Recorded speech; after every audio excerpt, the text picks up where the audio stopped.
Un bébé dormait sur le lit, entouré de 5 chiens géants. Les parents étaient terrifiés. Mais lorsque le bébé se réveilla, ce qui se produisit ensuite laissa tout le monde sans voix. Emma entendit le bruit en premier. Un son feutré, régulier. Le frottement de griffes sur le parquet. Lent. Délibéré. Montant les marches une à une. Elle se figea, le panier de linge encore serré contre elle. Son cœur manqua un battement. Puis un autre. Elle savait ce que cela signifiait. Les chiens. Et la porte de la chambre. Elle se souvenait soudain ne pas l'avoir refermée complètement. Son fils de 3 mois dormait à l'étage. Seul. Sur le grand lit. Le panier glissa de ses mains et s'écrasa au sol sans qu'elle s'en rende vraiment compte. Emma courut. Elle ne sentit ni le sol sous ses pieds ni l'air brûlant dans ses poumons. Tout son être était tendu vers une seule pensée, une peur unique, écrasante. Arrêter ce qui était peut-être déjà arrivé. Mais lorsqu'elle atteignit l'encadrement de la porte, elle s'arrêta net. 5 chiens géants entouraient le lit. SA Respiration SE Block war dans SA Gorge. Son esprit mit plusieurs secondes à comprendre ce qu'elle voyait. Ils étaient tous là. Les 2 Terre-Neuve à la fourrure noire et épaisse. Les 2 Golden Retrievers au pelage couleur-miel. Et le Saint-Bernard immense, massif, avec ses yeux tombants et profondément doux. Tous avaient trouvé le chemin jusqu'à son fils. Emma sentit ses jambes trembler. Quelques heures plus tôt, la maison était calme. James était sorti faire des courses. Emma pliait le linge dans la pièce voisine. Leur fils dormait paisiblement, installé sur le lit conjugal, enveloppé dans une couverture légère. Elle s'était absentée 1 minute à peine. Une seule. Assez pour que tout bascule. En bas, les chiens avaient été étrangement agités toute la matinée. Les 2 Terre-Neuve, recueillis 3 ans plus tôt, inséparables depuis le premier jour. Puis les 2 Golden Retrievers, frères de portée, arrivés ensemble. Et enfin le Saint-Bernard, trouvé seul dans un refuge, qui s'était immédiatement fondu dans le groupe. 5 chiens. Plus de 260 kilos de muscles, de poils et de douceur réunis sous un même toit. Emma avait souvent dit à James que c'était trop. Trop grand. Trop imposant. Trop risqué. Et surtout depuis la naissance du bébé, une règle absolue s'était imposée. Les chiens loin du lit. Toujours. Un faux pas, un geste maladroit, et l'irréparable pouvait arriver, même sans la moindre intention. Pourtant ce jour-là, quelque chose avait été plus fort que l'habitude. Ils n'étaient pas montés séparément. Les Terre-Neuve avaient ouvert la marche, calmes, presque solennels. Les Golden Retrievers suivaient, parfaitement synchronisés. Le Saint-Bernard fermait la procession, son corps immense se mouvant avec une étonnante délicatesse. Comme un seul être à 20 pattes, guidé par un même instinct. Ils avaient traversé le couloir sans bruit. Sur le lit, les Golden Retrievers s'étaient installés les premiers, un de chaque côté du bébé. Sa petite main avait bougé dans son sommeil, ses doigts s'étaient refermés sur le pelage chaud et soyeux. Il avait soupiré, apaisé, comme si cette présence était exactement celle qu'il attendait. Les Terre-Neuve s'étaient placés contre le matelas, leur large corps formant une barrière vivante. Le Saint-Bernard, trop lourd pour grimper entièrement, avait posé ses énormes pattes sur le bord du lit, sa tête massive près des pieds du bébé. C'est alors qu'Emma avait entendu les griffes sur l'escalier. À présent, debout dans l'embrasure de la porte, elle n'osait plus avancer. Tout son corps criait d'intervenir, d'arracher son enfant à cette scène insensée. Mais quelque chose l'en empêchait. Car ce qu'elle voyait n'était pas dangereux. C'était étrangement paisible. La respiration du bébé était lente et profonde. Sa main s'enfonçait davantage dans la fourrure dorée.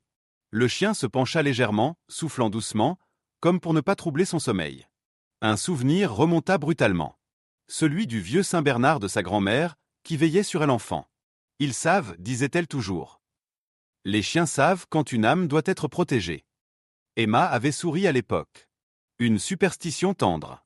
Rien de plus. Pourtant, ici, maintenant, face à son fils entouré par ces géants silencieux, ces mots prenaient un autre sens. La porte d'entrée claqua en bas. James était rentré. Emma descendit l'escalier presque en courant.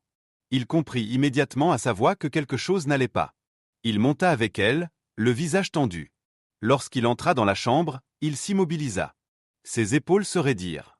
Son regard passa d'un chien à l'autre, puis au bébé. Emma. Qu'est-ce qui s'est passé? Elle répondit à voix basse, sans quitter la scène des yeux. Je les ai entendus. Quand je suis arrivé, ils étaient déjà là. Ils restèrent immobiles. Les chiens aussi. Les minutes s'étirèrent. Puis, sous leur regard retenu, le bébé bougea légèrement. Ses paupières frémirent. Il allait se réveiller. Emma porta la main à sa bouche. James serra ses doigts. Quoi qu'il arrive, ils le sentaient tous les deux. Quelque chose était en train de changer. Le temps sembla se figer dans la chambre. L'air, pourtant tiède quelques secondes plus tôt, devint presque lourd, comme s'il résistait au moindre mouvement. Emma sentait son cœur battre si fort qu'elle craignait qu'il ne réveille son fils avant même que ses paupières ne s'ouvrent complètement. James, immobile près de la porte, n'osait plus avancer. Tous deux savaient que l'instant qui suivrait pourrait tout changer. Les paupières du bébé frémirent à nouveau. D'abord très légèrement, puis avec plus d'insistance. Un souffle plus court, plus rapide, échappa à ses lèvres. Son petit corps bougea sous la couverture, cherchant instinctivement une position plus confortable. Emma porta la main à sa bouche, retenant un sanglot. Elle n'avait jamais redouté un réveil comme celui-ci. À cet instant précis, les 5 chiens réagirent. Ce ne fut pas un mouvement brusque, ni désordonné. Ce fut une réaction presque cérémonieuse. Les 2 Terre-Neuve redressèrent la tête en même temps, leur large museau pointé vers le centre du lit. Leurs yeux sombres, profonds, restaient calmes, mais une vigilance absolue s'y lisait. Les Golden Retrievers cessèrent de respirer bruyamment, leur queue remuant à peine, comme pour ne pas troubler le moment. Le Saint-Bernard souleva lentement sa massive tête, ses paupières lourdes s'ouvrant complètement. James sentit ses doigts se crisper. Tout son corps se préparait à intervenir. Il avait passé des semaines à imaginer ce scénario, à redouter ce qu'il ferait si jamais les chiens s'approchaient trop près du bébé. Et maintenant que cela arrivait réellement, il se rendait compte que rien ne l'avait préparé à cette immobilité forcée, à cette attente silencieuse. Le bébé ouvrit enfin les yeux. D'abord une simple fente, laissant apparaître un regard flou, encore prisonnier du sommeil. Puis ses paupières se relevèrent davantage. Ses yeux cherchaient à comprendre, à reconnaître les formes et les ombres autour de lui. Son regard se posa alors sur le visage du Golden Retriever le plus proche. Le chien ne bougea pas. Il inclina simplement très légèrement la tête, comme s'il cherchait à se rendre plus petit, moins imposant. Son souffle chaud effleura la joue du bébé, sans jamais le toucher vraiment. Une seconde passa. Puis une autre. Emma comptait mentalement sans s'en rendre compte. UN. 2. Tros. Elle s'attendait à un cri. À un sursaut. À une peur soudaine. Mais rien de tout cela ne se produisit. Au contraire, les traits du bébé se détendirent. Ses sourcils se relevèrent à peine, comme surpris. Sa bouche trembla légèrement, puis les coins de ses lèvres commencèrent à se soulever. Lentement. Très lentement. Jusqu'à former un sourire fragile, encore hésitant, mais indéniablement heureux. Emma sentit ses genoux fléchir. Elle s'agrippa au bord du lit pour ne pas tomber. Une vague de soulagement, mêlée d'incrédulité, la submergea. James laissa échapper un long souffle qu'il ignorait avoir retenu. Leur fils souriait. La petite main du bébé se leva alors, maladroite, tremblante, guidée par une curiosité instinctive. Ses doigts se refermèrent sur la fourrure chaude et dense du Golden Retriever. Le chien resta parfaitement immobile, acceptant ce contact comme un honneur. Il s'approcha même imperceptiblement, offrant davantage de chaleur, davantage de présence. Un son nouveau jaillit alors de la gorge du bébé. Un petit rire, clair, cristallin, dépourvu de toute crainte. Son corps entier s'agita, secoué par cette sensation nouvelle. Il tendit l'autre main vers le second Golden Retriever, qui répondit aussitôt, venant se placer à portée de ses doigts. Son pied frappa doucement la tête massive du Saint-Bernard. Celui-ci cligna lentement des yeux, paisible. Les Terre-Neuve pressèrent leurs flancs contre le matelas, formant une barrière encore plus solide. Les chiens semblaient réagir à chaque micro-mouvement, à chaque variation du souffle du bébé. Ils formaient désormais un cercle vivant, parfaitement coordonné, comme guidé par une volonté commune. « Il est heureux », murmura James, la voix brisée. Emma ne répondit pas immédiatement. Elle s'agenouilla près du lit, les larmes coulant librement sur ses joues. Tout ce qu'elle avait redouté pendant des mois se dissolvait sous ses yeux. Elle avait voulu protéger son fils d'eux. Et pourtant, c'était avec eux qu'il semblait le plus serein. Les minutes passèrent. Le bébé se calma peu à peu, toujours entouré, toujours apaisé. Lorsqu'il gémit doucement, l'un des Terre-Neuve posa son museau contre le bord du lit, et le son s'éteignit presque aussitôt. Quand il s'agita, les chiens se rapprochèrent imperceptiblement, ajustant leur position avec une précision étonnante. James se laissa glisser contre le mur, s'asseyant lentement.